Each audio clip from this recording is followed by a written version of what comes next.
the Team YCS, the YCS in Vancouver, and the YCS in Cancun all just completed, and Labrynth wasn't really seen. We see here it was at 4.2% out of the top 16 of the Team YCS.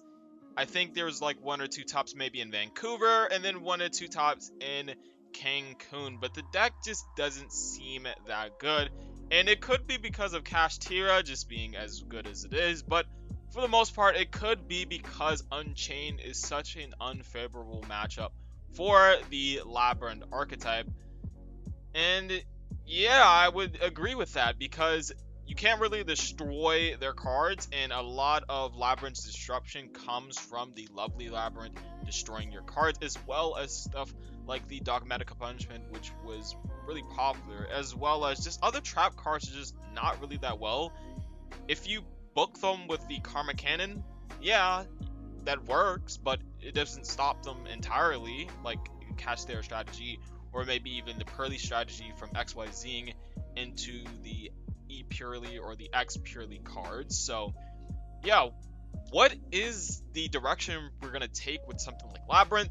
And as we saw from the YCS, if you go down to one of the lists from top 16, you see that YCS Vancouver, the person that played Labrynth decided to play the Labrynth Unchained build, which is a pretty interesting build, but it doesn't really fix much of the issues. It is definitely a very strong deck, which is why they probably made it to top 16, but I wouldn't say Unchained, at least as an engine, is the counter to an Unchained deck, because a lot of their interruptions, well, for the most part, is disruption, especially escape. So what are the answers to Unchained when it comes to Labrynth? Now, I presented 2 builds that could potentially be the build that we play for the upcoming formats. And the first one is a Labrynth build that consists of just the Furniture Labrynth deck, but with a lot of good tech cards. Now, the first tech card, as you see, Ultimate Slayer is a pretty strong card right now because of Kashtira, a Rise Heart being banned. This card is much better. As you can read, it says your opponent cannot activate monster effects in response to this card's activation. Send one monster from your X deck to the graveyard, then target one monster your opponent controls with the same card type, fusion, synchro, XYZ, etc. Shuffle it into the deck. Now, this card is very good at answering cards like the Soul of Rage, which is pretty good, as well as the Caesar monster, the DDD monster, that is pretty strong at negating your cards that special summon either, from hand, deck, or graveyard. You get the point, though. This card is very strong, and you have a couple of decent targets. If you're targeting the Wave King Caesar, or whatever it's called, you can send the Aggregator, which is a very good card, because when it's sent to the graveyard, you can target one face-up card in the field and negate its effect until the end phase. So that could be pretty good. As well as if you target the Link, you could send stuff like the Cephalon, which can send the Garura, and then you get a draw. And you can also send the Evil Twin Trouble Sunny that can send this, send this to the graveyard. So Ultimate Slayer, definitely a very solid card, but I think the main focus of this deck, and I think a card that will be really good in the future of Labrynth, is Triple Tactics Thrust. This card is very, very insane, and I say for the reasons that a lot of people just don't realize that in Labrynth, you could set Big Welcome. If they hand trap your Ariana, they interrupt you with like a Bestial maybe, you could set whatever. You could set an Ice Dragon Prison, you could set Big Welcome, you could set Welcome, you could grab to your hand Talents, you could grab to your hand Herald Abyss, and as I said before, you could add to your hand Ultimate Slayer. Ultimate Slayer is a very solid card. So I think that Thrust being a very popular card, and people are going to, Asher Extravagance. If you're playing Prosperity, they're probably going to Asher Prosperity. If you normal summon the Ariana and you activate this effect, you're going to activate Imperm. So there's definitely points in lines in where they will interrupt you or activate a hand trap. And especially going second, Thrust is going to be Omega Live, because you're going to activate Extravagance. You're probably going to special summon a Fenrir.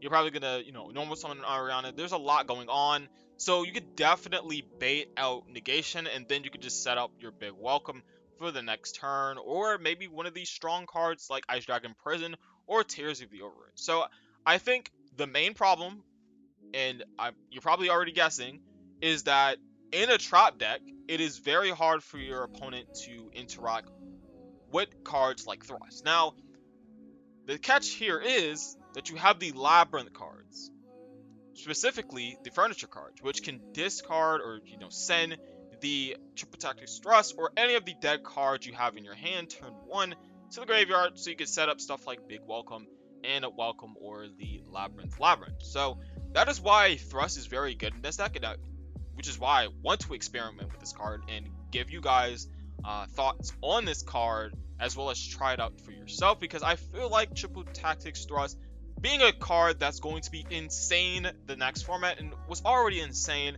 at the end of Cash format, I think this is pretty solid. And there's a couple of other cards that I want to mention. You have the Gravekeeper's Inscription. Now, this card can conflict with the Pot of Extravagance, but if you really think about it, if you activate Gravekeeper's Inscription, that pretty much skips a lot of decks turn, like Tier or Unchained, and you can just go next turn, activate Extravagance, and you just have, your battle phase and stuff like that. So yes, as this does conflict with something like Extravagance, it doesn't really matter at that point.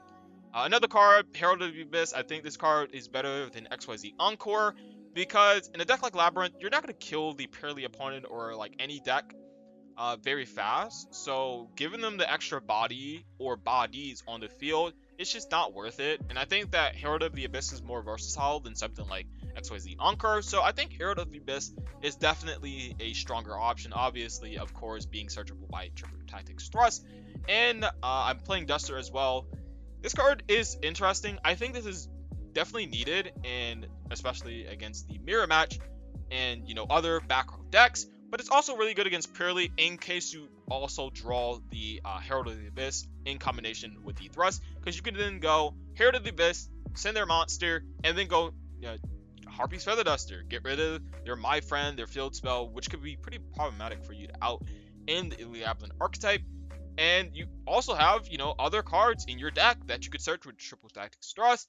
As you can see, Full Force Virus, pretty insane, Dimensional Barrier. Surprised this didn't get banned, or Eradicator didn't get banned, but these cards are also cards you could set off a Thrust and could be game-winning cards. Now, the last card I want to really mention here that's like kind of surprising is the Summon Limit. I feel like this is the best floodgate when it comes to facing against Unchained, because Gozen really doesn't do much. Like, it does something, but they could pretty much play around it or kind of out it. So I don't think it's really good to play like any other floodgate, like Rivalry. There could only be one conflicts with your deck. I mean, I guess you could somewhat play around it or play under it, but it's just not really good. There's just not any other floodgate like Mistake. It just doesn't do anything. So like the only other like floodgate that does well against the Unchained archetype is something like Summon Limit.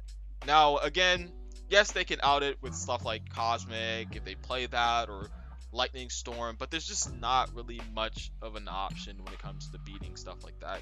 And it's also like really well-rounded. Like, it can just beat a lot of decks like Infernoble, Dragon Link, Purely, like etc, etc. So this card is definitely very strong against like a great amount of decks. So this is why I would like to play this card. Now the next build is definitely one of the decks of all time. It is the Floodgate Labrynth. A lot of people forgot that this deck does exist, and this is definitely a way you could play the deck, and is looking to be probably the better build, because I feel like this build is definitely stronger, or could be better than the Furniture Labrynth deck, because Floodgates are pretty strong in this format. But I also think a lot of Floodgates kind of counter stuff like Unchained. So first of all, we're going to mention like Floodgates. Obviously, Gozen, as I said before, it is a very good Floodgate, but it just doesn't like auto win against something like Unchained, because they do have outs to the card. They obviously have Escape, and they have stuff like the Abominable.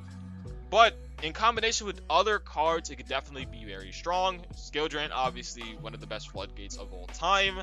Summon Limit, as I said before, really good, but just stand alone, just not great. So that's why I have a bunch of Floodgates as well as other trap cards. Another card that is notable in this deck is Lord of the Heavenly Prison. Now, you would see this card and say, oh, this is just to protect your cards, right?